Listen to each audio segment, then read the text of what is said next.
Vikramshila IAS coaching institute 14 बीघा ऋषिकेश। भारतीय इतिहास कर रहे थे हम, आधुनिक इतिहास में थे और उसमें हम आर्थिक विकास कर रहे थे कि 1947 से लेकर 1986 के बीच में देश में क्या आर्थिक विकास हुआ। ठीक है, तो उसमें काफी पॉइंट हमने पढ़ लिए, अब उसी क्रम में आगे बढ़ रहे हैं कि भारत का पहला बैंक सन 1806 में स्थापित किया गया था। इसका नाम बैंक ऑफ बंगाल था। क्या था? Bank of Bengal. भारत में पहला वाणिज्यिक बैंक, कॉमर्शियल बैंक जो था 1881 में स्थापित हुआ, उसका नाम था अवध कॉमर्शियल बैंक। फ्लैशबैक में जा रहे हैं दरअसल। क्या? Awadh commercial bank. पहला कॉमर्शियल बैंक कौन सा था? 1881 में स्थापित अवध कॉमर्शियल बैंक। और 1881 आपको पता है लॉर्ड रिपन का कार्यकाल है। किसका? 1 जुलाई 1955 को गोरवाला समिति की अनुशंसा पर इंपीरियल बैंक ऑफ इंडिया का राष्ट्रीयकरण करके उसका नाम स्टेट बैंक ऑफ इंडिया रख दिया गया। स्टेट बैंक ऑफ इंडिया का पुराना नाम क्या था? Imperial bank of India. किस समिति की अनुशंसा पर इसका नाम चेंज किया? गोरावाला समिति। कब किया गया? 1 जुलाई 1955 को। ठीक है, वर्तमान में स्टेट बैंक देश का सबसे बड़ा व्यापारिक बैंक है। क्या है? पूर्ण रूप से पहला भारतीय बैंक, पूर्ण रूप से पहला भारतीय बैंक जो है वो पंजाब नेशनल बैंक है। पंजाब नेशनल बैंक, इसकी स्थापना 1894 में की गई थी। कब की गई थी? 1894। सन में फंसाएगा वनडे एग्जाम में, फिर बता दूं पंजाब नेशनल बैंक की स्थापना कब हुई? 1894। या फिर बोलेगा पूर्ण रूप से पहला भारतीय बैंक। समझ में ही नहीं आता कि पूर्ण रूप से पहला भारतीय का मतलब क्या हुआ। अरे भारतीयों की पूंजी, भारतीयों के द्वारा भारत के अंदर पहला, पूर्ण रूप से पहला भारतीय बैंक कौन? Punjab national bank. Reserve bank of India Bharat का केंद्रीय बैंक है, central bank, banker of the banks, RBI, reserve bank of India. इसकी स्थापना 1 अप्रैल 1935 को की गई थी। स्थापना कब की गई? 1 अप्रैल 1935 को की गई। इसका मुख्यालय मुंबई में है। कहां पर है? रिजर्व बैंक का राष्ट्रीयकरण 1 जनवरी 1949 को किया गया था। रिजर्व बैंक का राष्ट्रीयकरण, डेट पूछता है नेशनलाइज्ड कब किया गया आरबीआई को? आंसर 1 जनवरी 1949। भारतीय जीवन बीमा निगम एलआईसी, जिंदगी के साथ भी और जिंदगी के बाद भी, की स्थापना कब हुई भाई? 1 सितंबर 1956। 1 सितंबर 1956। क्षेत्रीय ग्रामीण bank, regional rural banks, RRB बोलते हैं इनको। क्या बोलते हैं? रीजनल रूरल बैंक्स की स्थापना 1975 में की गई। सिक्किम और गोवा को छोड़कर, सिक्किम और गोवा को छोड़कर देश की प्रथम औद्योगिक, सिक्किम और गोवा में नहीं थे क्षेत्रीय ग्रामीण बैंक, फुल स्टॉप होना चाहिए यहां पर। फिर बाद में देश की प्रथम औद्योगिक नीति की घोषणा 6 अप्रैल 1948 को की गई। देश की प्रथम औद्योगिक नीति की घोषणा 6 अप्रैल 1948 को की गई, जिसमें निजी एवं सार्वजनिक क्षेत्र के लिए स्पष्ट क्षेत्रों का बंटवारा करने वाली पहली औद्योगिक नीति के द्वारा ही देश में मिश्रित एवं नियोजित अर्थव्यवस्था की नींव रखी गई। कैसी? हमारी अर्थव्यवस्था कैसी है? मिश्रित है। कैसी है? नियोजित है। ठीक है, नींव कहां पड़ी? आंसर प्रथम औद्योगिक नीति, first industrial policy. First industrial policy कब? 6 अप्रैल 1948। क्या हुआ था इसमें? 2 लिस्ट बन गई कि निजी लोग ये खोल सकते हैं और बाकी सार्वजनिक क्षेत्र में ये क्या होंगे? उद्योग होंगे। क्या होंगे? और सरकार ने अपने पास रखे सारे उद्योग अधिकतर, और निजी के लिए बहुत कम रखे। फिर एक समय आया 1991, तब लाना पड़ा एलपीजी, लिबरलाइजेशन, उदारीकरण। ठीक है, फिर क्या किया? लिस्ट उल्टी हो गई। उल्टी मतलब जो लंबी लिस्ट सार्वजनिक क्षेत्र की थी वो चली गई कहां? प्राइवेट क्षेत्र के लिए। जो कुछ खास कुछ उद्योग सरकार ने अपने हाथ में रखे जो कि बड़े अति महत्वपूर्ण, संवेदनशील थे जो, ठीक है, वो उद्योग अपने पास रखे। लाइसेंसिंग राज समाप्त कर दिया। लाइसेंस इंस्पेक्टर जो था ना, लाइसेंसिंग इंस्पेक्टर, उसका राज समाप्त हो गया 1991 के बाद। 30 अप्रैल 1956 को पूर्व की नीति में व्यापक परिवर्तन करते हुए समाजवादी ढंग के समाज की स्थापना के उद्देश्य से दूसरी औद्योगिक नीति की घोषणा की गई। बड़ी जल्दी जल्दी की गई यार। 6 अप्रैल 1948 को पहली औद्योगिक नीति, और 8 साल बाद फिर दूसरी औद्योगिक नीति, दूसरी इंडस्ट्रियल पॉलिसी, है ना। रेल इंजनों के निर्माण हेतु चितरंजन का कारखाना चितरंजन लोकोमोटिव वर्क्स। चितरंजन कहां पर है? Chittaranjan locomotive works. पूछ रहे हो कि बता रहे हो? बता रहे हो तो ढंग से बताओ। चितरंजन लोकोमोटिव वर्क्स तथा जलपोतों के निर्माण के लिए स्टीम नेविगेशन कंपनी की स्थापना की गई। किसकी? स्टीम नेविगेशन कंपनी की स्थापना की। पश्चिम बंगाल, चितरंजन लोकोमोटिव वर्क्स। एक बार क्या हुआ, वाराणसी में क्या है भाई? वाराणसी में देखो, वाराणसी में रेलवे का क्या है? दरअसल उन्होंने क्या किया, हम पढ़ के गए वाराणसी और उन्होंने ऑप्शन में वाराणसी नहीं दिया, मडवाडीह दिया। उन्होंने क्या दिया? तो मडवाडीह को चेक करो जरा, मडवाडीह वाराणसी क्या है वहां पर? रेलवे से संबंधित क्या बनता है? रेलवे।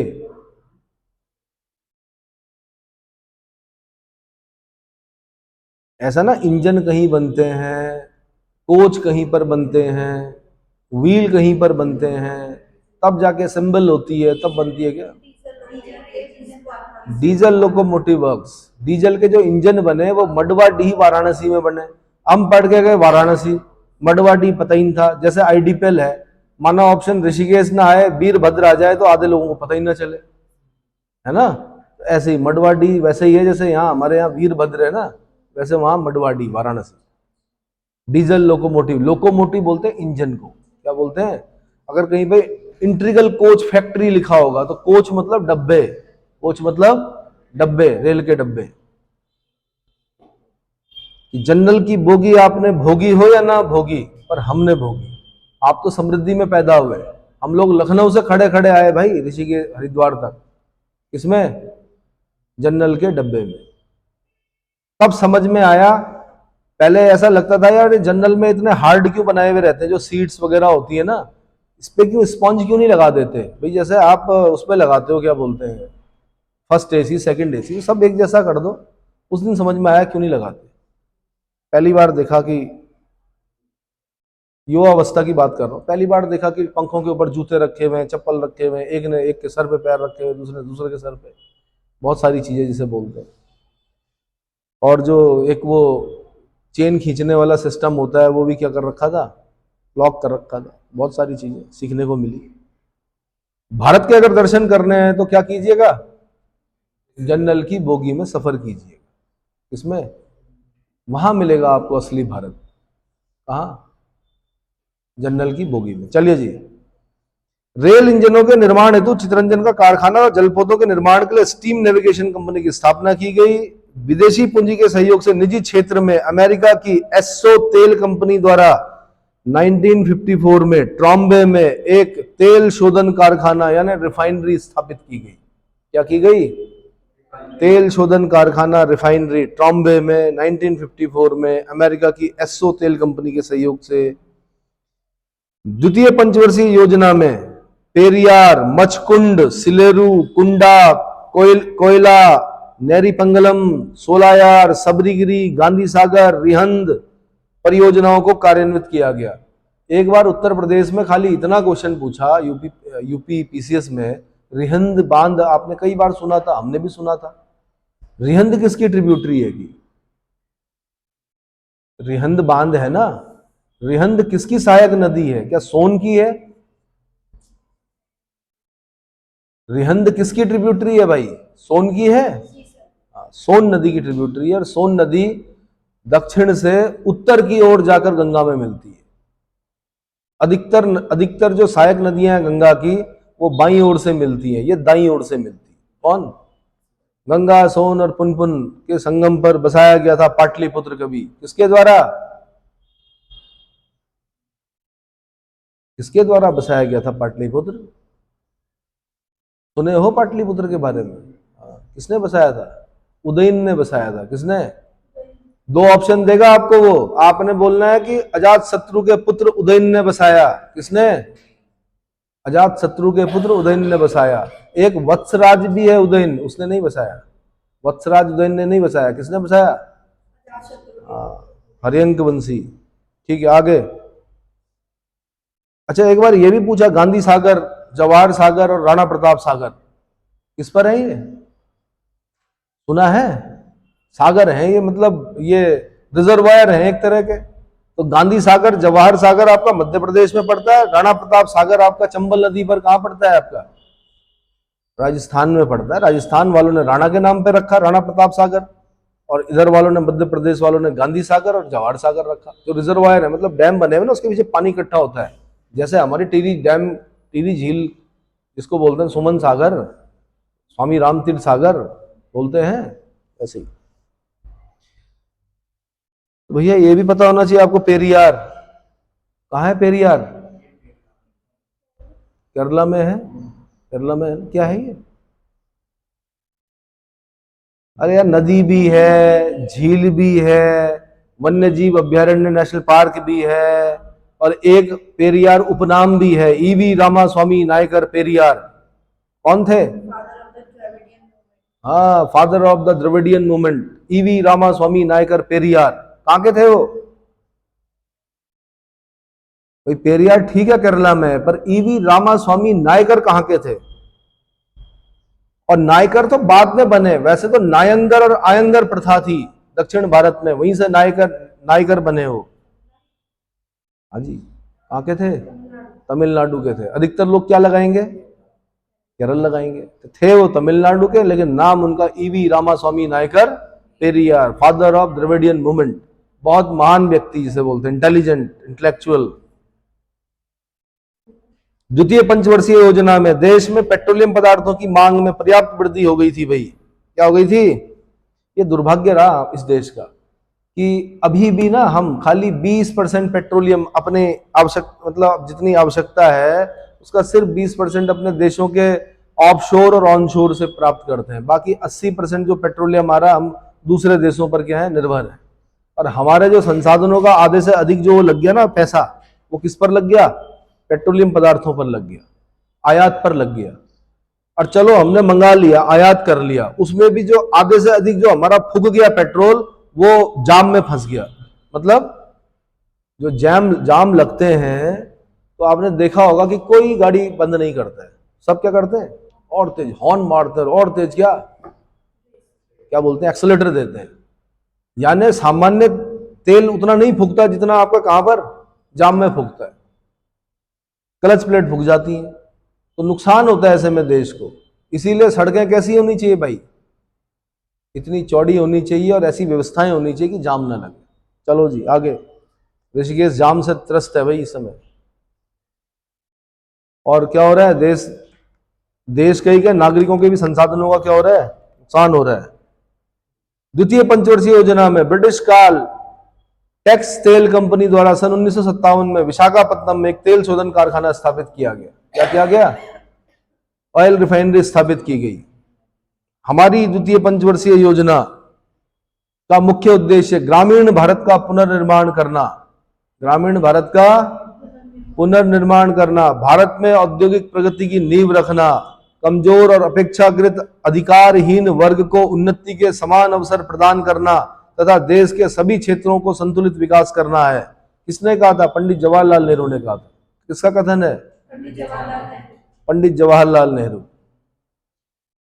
ग्रामीण भारत का पुनर्निर्माण करना, भारत में औद्योगिक प्रगति की नींव रखना, कमजोर और अपेक्षाकृत अधिकारहीन वर्ग को उन्नति के समान अवसर प्रदान कराना और देश के सभी क्षेत्रों को का संतुलित विकास करना। ये पंडित जवाहरलाल नेहरू ने कहा था द्वितीय पंचवर्षीय योजना के बारे में। इस योजना में एक नवीन प्रवृत्ति घाटे की वित्त व्यवस्था का प्रारंभ दिखाई पड़ता है। यहां से क्वेश्चन पूछता मैं आपसे, पेपर अगर बनाता, कि घाटे की वित्त व्यवस्था का प्रारंभ हमें किस पंचवर्षीय योजना में दर्शन होते हैं? आंसर द्वितीय पंचवर्षीय योजना में। द्वितीय पंचवर्षीय योजना में भारतीय अर्थव्यवस्था में दो ऐसी बुराइयों का श्री गणेश हुआ जो देश में मुद्रास्फीति के दबावों को बढ़ाने में सर्वाधिक सहायक सिद्ध हुए। एक, गैर योजनागत व्ययों में धीरे धीरे वृद्धि, और दूसरा घाटे की वित्त व्यवस्था, नॉन प्लान्ड एक्सपेंडिचर।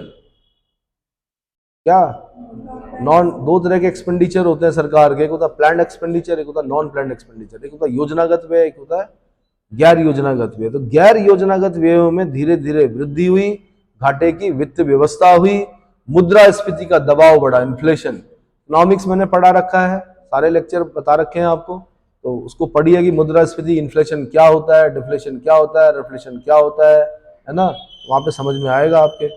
पहली बार में नहीं आएगा समझ में, 2-3 बार सुनना पड़ेगा तब जाके समझ में आएगा। ठीक।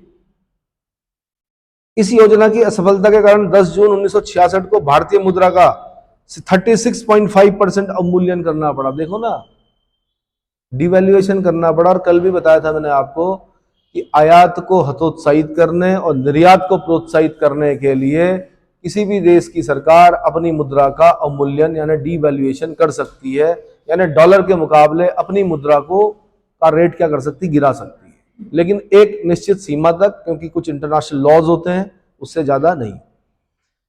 नेहरू द्वारा भारत की प्रगति हेतु उठाया गया सर्वाधिक साहसिक कदम उनकी औद्योगिकरण की नीति थी। क्या थी?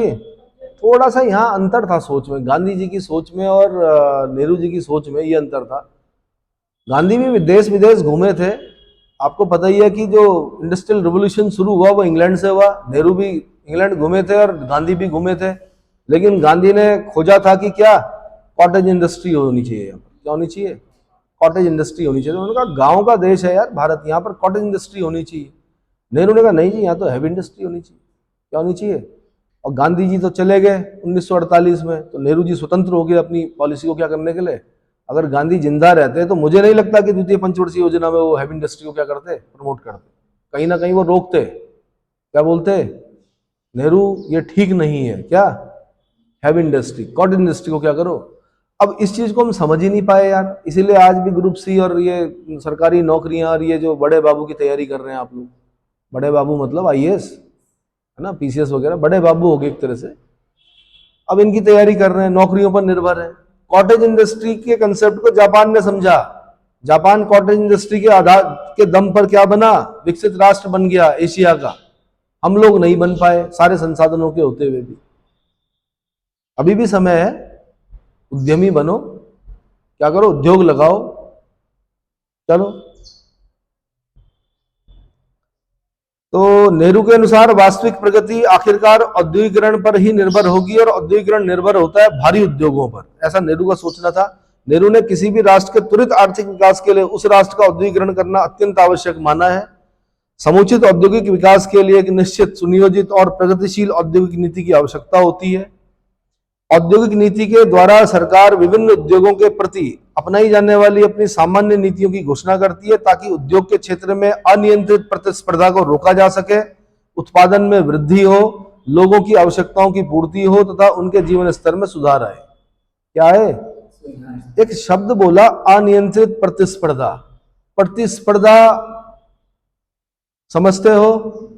सरकार मतलब ये सोच जो थी, थोड़ा कम सोच थी। अनियंत्रित प्रतिस्पर्धा, प्रतिस्पर्धा नहीं होगी तो प्रोडक्ट्स कभी भी क्या नहीं, अपग्रेड नहीं होंगे भाई। आप देख रहे हो मोबाइल में प्रतिस्पर्धा। आज मोबाइल खरीदा, 10 दिन बाद लगता है क्यों खरीदा होगा इस मोबाइल को, नया मॉडल आ जाता है, तब तक नई चीज आ जाती है और बड़ी तेजी से देख रहे होंगे। इसको बोलते हैं अनियंत्रित प्रतिस्पर्धा। क्या बोलते हैं? और इसीलिए आपका क्या होता है, इनोवेशन होता है, नवोन्मेष होता है, और जरूरी है। बहुत समय तक जब तक ये चीजें रही तो हम एक ही प्रोडक्ट पर क्या रहे, निर्भर रहे। लेकिन जब प्रतिस्पर्धा होती है तो क्या होता है? हाँ जी, नए नए इन्वेंशन होती है। ठीक है, प्रतिस्पर्धा और प्रतिद्वंदिता दो शब्द होते हैं। प्रतिस्पर्धा मतलब आपने कुछ बनाया, मैं आपसे अच्छा प्रोडक्ट मार्केट में लेके आऊंगा, दैट इज प्रतिस्पर्धा। प्रतिद्वंदिता, आपने या मैंने एक अच्छा प्रोडक्ट बनाया और आपने क्या कर दिया कि क्या कर दिया, मार्केट में उसके विरुद्ध एक पूरी टीम लगा दी कि इसका प्रोडक्ट बहुत बेकार है जी, ब्लास्ट हो रहा जी, वो क्या हो रहा। और बीच बीच में सुनते होंगे आप, ऐसा होता है कि जी ये खिलौने जो हैं ये बच्चों के लिए ठीक नहीं है, बच्चा मुंह में रखता है तो बच्चे के लिए क्या खतरनाक है। ठीक है, ये वाला जो मोबाइल है ये जी क्या है, स्टोव अच्छा है जी, गैस अच्छी नहीं है, गैस में ब्लास्ट होता है कि आग लगती है। जब गैस आई थी, स्टोव जलाया करते थे लोग, तो गैस के विरुद्ध क्या हुआ, आंदोलन खड़ा हो गया। इससे ये तो आग लगती कि पूरा घर उड़ जाएगा, कि इससे उड़ना होगा तो स्टोव से भी उड़ जाएगा भाई। सुरक्षित होके बनाओगे तो नहीं उड़ेगा, है ना। हाँ, प्रतिस्पर्धा प्रतिद्वंदिता का एक और अच्छा उदाहरण है कि आपने अच्छा पढ़ा, मैं और अच्छा पढ़ूं, ठीक है, आपसे अच्छा करूं। और प्रतिद्वंदिता का मतलब है कि आपने अच्छा पढ़ा, आप जैसे ही नीचे गए सीढ़ी के नीचे जाके मैंने कूट दिया आपको, क्या कर दिया, या पेपर से एक दिन पहले आपका हाथ तोड़ दिया और बोला बहुत आते हो, बहुत पढ़ते हो, हमसे ज्यादा नंबर लाओगे, है, अब करो पेपर, लिख के दिखाओ, दैट इज प्रतिद्वंदिता। तो प्रतिस्पर्धा अच्छी चीज होती है। चलो जी आगे। नेहरू जी की औद्योगिक नीति में टैगोर के प्रति व्यक्ति को शक्ति संपन्न बनाने की संकल्पना का व्यापक रूप निहित है। दूसरी तरफ भारत एक मजबूत राष्ट्र की श्रेणी में तभी खड़ा हो सकता है जब वह विश्व के अन्य विकासशील देशों के समानांतर खड़ा हो पाता। इसके लिए वैज्ञानिक प्रगतिवादी विचारधारा पर आधारित औद्योगिकवाद भारत को विश्व के विकासशील राष्ट्रों के समकक्ष खड़ा करने का महान आग्रह था। इस देश की एक समस्या यह रही, ऐसा नहीं कि काम नहीं हुए, आईआईटी खुली, बहुत सारी चीजें खुली, आईआईटी, समझ रहे हो, और पढ़े भी लोग वहां पर, निकले भी लोग, लेकिन क्या हुआ कि ब्रेन ड्रेन हो गया। क्या हो गया, ब्रेन ड्रेन, समझ रहे हो। हमारे टैक्स के पैसों से यहाँ का बच्चा क्या करता है, मेहनत करता है, सबसे अच्छी क्रीम जो होती है वो आईआईटी निकालता है, आईआईटी में पढ़ता है, जैसे ही देश के लिए सेवाएं देने का समय आता है तब तक उसको ऑफर आ जाता है अमेरिका से, अन्य देशों से, और वो कहां चला जाता है, पैसे के लालच में। चलो ठीक है, फॉरेन करेंसी आएगी हमारे देश में, लेकिन कब तक आएगी, वो वहां जाता है, वहीं का नागरिक बन जाता है। वापस आने के बाद वो बोलता बहुत डस्ट है, कि गोबर है, जिस गोबर के बीच में वो पैदा हुआ, जिस गौशाला में वो पैदा हुआ, उसी गाय के गोबर को क्या बोलता है कि गोबर है जी, सड़कों पर ये है, वो है, धूल है, डस्ट है, वो वहीं का नागरिक बन जाता है। तो वो जो थोड़ी बहुत फॉरेन करेंसी कुछ समय तक अपने माँ बाप को भेजता है, वो भी आने की हो जाती, बंद हो जाती है। फिर उसका स्टैंडर्ड ऑफ लिविंग अलग ही हो जाता है, लाइफ स्टाइल अलग हो जाता है, फिर वो देश की तरफ कभी देखता भी नहीं। बहुत कम लोग हैं जो वापस आकर अपने संस्थान के लिए कुछ करते हैं या अपने देश के लिए कुछ करते हैं, ठीक है, समाज के लिए कुछ करते हैं। चलो जी, तो हुआ, नेहरू जी ने औद्योगिक नीति में, नेहरू की औद्योगिक नीति में टैगोर के प्रति व्यक्ति को शक्ति संपन्न बनाने की संकल्पना का व्यापक रूप निहित है। दूसरी तरफ भारत एक मजबूत राष्ट्र की श्रेणी में तभी खड़ा हो सकता है जब वह विश्व के अन्य विकासशील देशों के समानांतर खड़ा हो पाता है। इसके लिए वैज्ञानिक प्रगतिवादी विचारधारा पर आधारित औद्योगिकवाद भारत को विश्व के विकासशील राष्ट्रों के समकक्ष खड़ा करने का महान आग्रह था। नेहरू जी के प्रभुत्व काल में राष्ट्र में अनेक औद्योगिक संस्थान और वैज्ञानिक प्रयोगशालाएं खोली गई। ये बहुत बड़ा काम था भाई नेहरू जी का। नेहरू जी का मानना था कि केवल औद्योगिकरण ही वह कार्य है जिस पर चलकर देश अपने संपूर्ण निर्दिष्ट लक्ष्य की प्राप्ति कर सकेगा, और यही एक ऐसा माध्यम है जिससे गरीबी को भगा करके जीवन स्तर को ऊंचा उठाया जा सकेगा। जीवन स्तर को ऊंचा उठाया, ये भी ध्यान रखना, जो विकसित देश होते हैं वहां पर टर्सरी सेक्टर का जो परसेंटेज होता है वो बहुत ज्यादा होता है। Primary sector, secondary sector, tertiary sector. Primary sector मतलब कृषि, सेकेंडरी सेक्टर मतलब उद्योग, टर्सरी सेक्टर मतलब सेवा, सर्विस सेक्टर। ठीक है, सर्विस सेक्टर होना चाहिए, विकसित बनना है तो सर्विस सेक्टर, सर्विस प्रोवाइडर होना चाहिए आपको। लेकिन भाई ये भी ध्यान रखना कि जो उद्योग, जो सेकेंडरी सेक्टर है वो बहुत ज्यादा रोजगार देता है। क्या करता है, हमने गड़बड़ कर दी, हम प्राइमरी सेक्टर से सेकेंडरी सेक्टर में मतलब गए, थोड़ा बहुत गए, उसके बाद हमने सेकेंडरी सेक्टर की ओर उतना ध्यान नहीं दिया, सीधे टर्सरी सेक्टर में क्या कर दिया। आज ठीक है, टर्सरी सेक्टर में अच्छे हैं हम लोग, लेकिन सेकेंडरी सेक्टर की वजह से ही है, ना होने की वजह से ही है कि आप लोग क्या कर रहे हो, क्या कर रहे हो भाई, तैयारी कर रहे हो। क्या कर रहे हो, तैयारी कर रहे हो।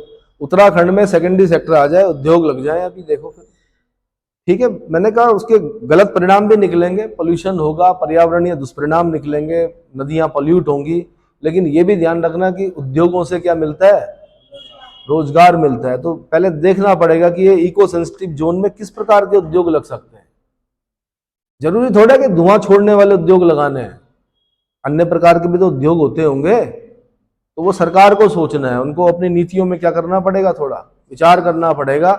ये नहीं बोलना पड़ेगा, हमें शुरू से ये पढ़ाया जा रहा कि विषम भौगोलिक परिस्थिति के कारण यहाँ पर उद्योग लगाना संभव नहीं है। अरे भैया क्यों नहीं है, कोई तो होगा, किसी प्रकार का तो उद्योग होगा। अचार बनाने में क्या पोल्यूशन हो रहा है, कुछ तो लगाओ, फूड प्रिजर्वेशन का उद्योग लगाओ, बड़े उद्योग लगाओ ना, ठीक है, फ्रूट बेल्ट डेवलप करवाओ यहाँ पर। जरूरी है कि हम रियल का जूस बाहर से लेके पिए, हम अपने उत्तराखंड का नहीं बना सकते। जब पैसा मिलेगा किसको, किसान को, तो फ्रूट बेल्ट को डेवलप करेगा। माल्टा 5 पैसे का मिल रहा है, कितने का?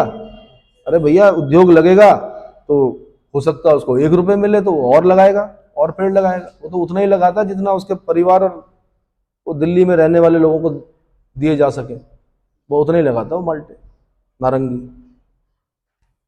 Where is the pulp, where is the pulp? Ad देखा है? नेहरू जी का मानना था कि केवल औद्योगिकरण ही वह कार्य, बता दिया मैंने। कुटीर उद्योग बोर्ड की स्थापना 1948 ईस्वी में की गई थी, जिसे प्रथम पंचवर्षीय योजना में 3 पृथक स्वायत्त बोर्डों में विभाजित, एक तो याद कर लेना भाई, कुटीर उद्योग बोर्ड, कुटीर उद्योग बोर्ड 1948, 19, ठीक है। हम आज बहुत बोल रहे हैं कि एमएसएमई, लेकिन उसकी शुरुआत कहीं ना कहीं यहीं से तो हो रही है। कुटीर उद्योग बोर्ड 1948। आज भले ही हमने micro small and medium enterprises अलग कंसेप्ट दे दिया हो और हम बोल रहे हो कि सबसे ज्यादा रोजगार ये देता है, निर्यात में सबसे ज्यादा भागीदारी है, बट एमएसएमई का जो प्रारंभिक चरण देख रहे हैं वो यही है, किया गया। एक था भाई अखिल भारतीय हथकरघा बोर्ड 1952, अखिल भारतीय 1952, अखिल भारतीय हस्तशिल्प बोर्ड 1952 और अखिल भारतीय खादी एवं ग्रामीण बोर्ड 1953। 19 लघु उद्योग बोर्ड का गठन 1954 में किया गया था, जिसका उद्देश्य लघु उद्योगों के विकास को प्रोत्साहन देना था। लघु उद्योगों के विकास को प्रोत्साहन देना था। पंचवर्षीय योजना में स्थापित किए जाने वाले प्रमुख उद्योग, नंबर 1 सिंदरी फर्टिलाइजर कारखाना, सिंदरी उर्वरक कारखाना। 5वीं पंचवर्षीय योजना बोल रहा हूं मैं, सॉरी पंचवर्षीय योजनाओं में। किसमें? पंचवर्षीय योजनाओं में कौन कौन से उद्योग लगे? सिंदरी फर्टिलाइजर लगा, चितरंजन रेल निर्माण कारखाना लगा, पानी के जहाज के निर्माण के लिए स्टीम नेविगेशन कंपनी बनी, हिंदुस्तान मशीन टूल्स बना, एचएमटी बंद हो गया। हिंदुस्तान मशीन टूल्स, एचएमटी कौन सी बंद हुई? घड़ी वाली, एचएमटी घड़ी वाली बंद हुई ना शायद। Hindustan machine tools, integral coach factory Perambur Tamil Nadu में खुला, हिंदुस्तान एरोनॉटिक्स, हिंदुस्तान एंटीबायोटिक्स खुला, national news print and paper mill खुला, उत्तर प्रदेश सीमेंट निगम खुला, ये सब चीज लगे। उद्योग विकास एवं नियमन अधिनियम 1951 ईस्वी के द्वारा सर्वप्रथम उद्योगों हेतु लाइसेंस होना अनिवार्य करा दिया गया। उद्योग खोलने के लिए लाइसेंस, और लाइसेंस कौन देंगे? इंस्पेक्टर देंगे, और किनका राज होगा? इंस्पेक्टरों का राज होगा।